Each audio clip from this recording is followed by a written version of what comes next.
দ্বীন। এই ইসলাম নিয়ে অনেক মানুষ ছিনিমিনি খেলে।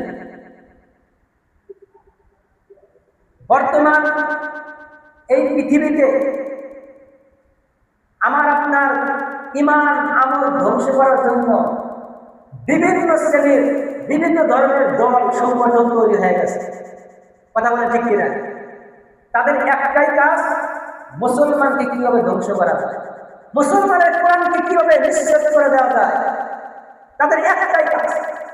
দেখবেন তাদের সংগঠনের শুরুতে যে নাম ব্যবহার করা হয়, এই নামটা ইসলামিক নাম ব্যবহার করা হয়। ইসলামিক নাম ব্যবহার করার কারণ হলো তারা এটা সহজভাবে অনুধাবন করতে পেরেছে যে আমরা যদি আমাদের ইহুদি ধর্ম, খ্রিস্টান ধর্ম, নাস্তিকতাবাদ থেকে যদি আমরা মুসলমানকে ক্ষতি করতে চাই, তাহলে মুসলমানের কোনো ক্ষতি করা সম্ভব হবে না। তাহলে কি করা যায়? বলে মুসলমানকে ধ্বংস করবো মুসলমানকে দিয়ে। এই কারণে তারা কিছু মুসলমানকে হাত করে নেয়, তাদের সংগঠনে আহ্বান করে, কিছু টাকার লোক দেখায়, কিছু নারীর লোক দেখায়, কিছু গাড়ির লোক দেখায়, কিছু বাড়ির লোক দেখাইয়া তারা তাদের কাছে ডেকে নিয়ে গিয়ে তাদেরকে এগুলো বুঝায় দেয় এবং তাদেরকে একটা সংগঠন বানায় দেয়। সেই সংগঠনের নামটা হয় ইসলামিক নাম।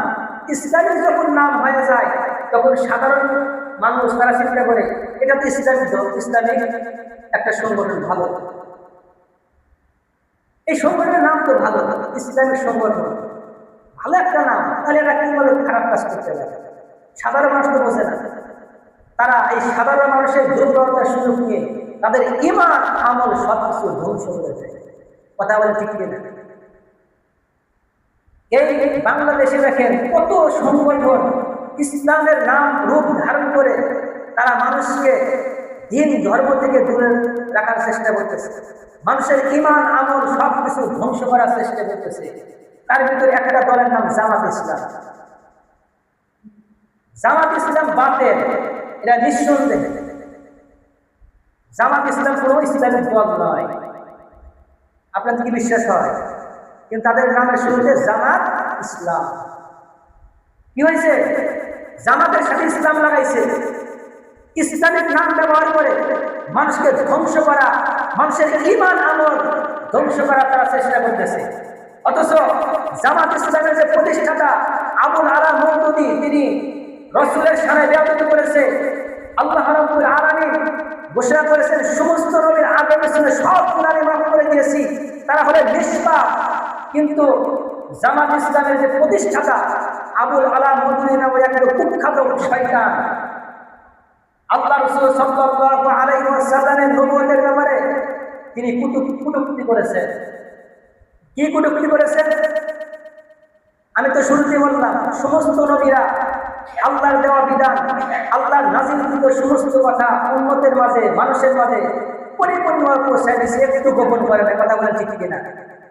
কিন্তু জামাত ইসলামের প্রতিষ্ঠাতা আবুল আলা মওদুদী, তার কিতাব আছে খেলাফত মুলুকিয়াত কিতাব, আমার কাছে কিতাব আছে উর্দুতে লেখা। আমি এই কিতাব অধ্যয়ন করেছি। সেখানে একটা কিতাবের ভিতরে সাহাবায়ে কেরামের সমালোচনা করেছেন, নবীদের সমালোচনা করেছেন। তার একটা কিতাবের নাম হলো তাফহিমুল কুরআন, কোরআনের তরজমা, কোরআনের তাফসীর করেছে, কিন্তু তাফসীরটা মন ভরা তাফসীর হয়েছে। ওই কোরআনের তাফসীরের ভিতরে একটা সূরা আছে, সূরা নাসর, ইদা জাআ নাসরুল্লাহি ওয়াল ফাত ওয়া রাআইতান নাসা ইয়াদখুলুনা ফী দীনিল্লাহি আফওয়াজা ফাসাব্বিহ বিহামদি রাব্বিকা ওয়াস্তাগফির। এই ওয়াস্তাগফিরের ব্যাখ্যায় জামাত ইসলামের প্রতিষ্ঠাতা আবুল আলা মওদুদী তার তাফহিমুল কুরআনের তাফসীরের ভিতরে লিখেছে, হে নবী, আপনি যে নবুয়ত পাওয়ার পরে মানুষের কাছে পৌঁছাইতে গিয়ে যে ভুলগুলো, যেগুলো আপনার ভুল হয়ে গেছে, সেগুলোর জন্য আল্লাহ তাআলার কাছে ক্ষমা চান। নাউযুবিল্লাহ বলেন তো, নবী মুহাম্মদ সাল্লাল্লাহু আলাইহি ওয়াসাল্লাম আল্লাহর দেওয়া নবুয়ত মানুষের ভিতরে পৌঁছাইতে গিয়ে ভুল করেছেন? এটা বিশ্বাস করে ঈমান থাকবে?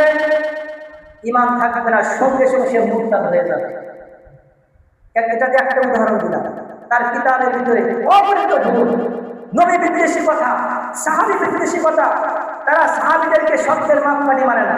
তারা মনে করে সাহাবীরা গুনাহগার, সাহাবীদেরকে সত্যের মাপকাঠি মিয়ার হক মানা যাবে না।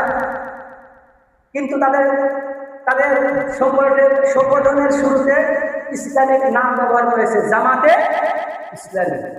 নেক্সট শুরুতে ধোকা।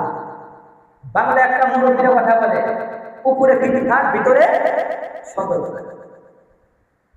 সাহাবায়ে কেরামের ভিতরে তারা সমালোচনা করে, সাহাবায়ে কেরামকে তারা মেয়ের হক মানে না, সত্যের মাপকাঠি মানে না। কিন্তু আহলে সুন্নাত ওয়াল জামাতের যারা অনুসারী, আকীদায় বিশ্বাসী, তারা এক বাক্যে স্বীকার করে সাহাবায়ে কেরাম সত্যের মাপকাঠি। এর ভিতরে বিন্দুমাত্র ভুল নাই। যারা সাহাবায়ে কেরামকে সত্যের মাপকাঠি না মানবে তারা বাতিল, তারা বাতিল কথা বলে, ঠিক কিনা? কারণ বলতে পারে হুজুর আপনি আপনার মন করে কথা বলতেছেন, তারা সাহাবায়ে কেরাম সত্যের মাপকাঠি বলে তাদের পক্ষে দলিল আছে, আপনার পক্ষে দলিল আল্লাহ রাব্বুল আলামিন নিজেই দলিল দিয়েছেন। আল্লাহ রাব্বুল আলামিন কোরআনের ভিতরে লাম ইয়াকুনিল লাযীনা কাফারু মিন আহলিল কিতাব, এই সূরায় আল্লাহ তাআলা বলেছেন রাদিয়াল্লাহু আনহু ওয়া রাদু আন। সুবহানাল্লাহ।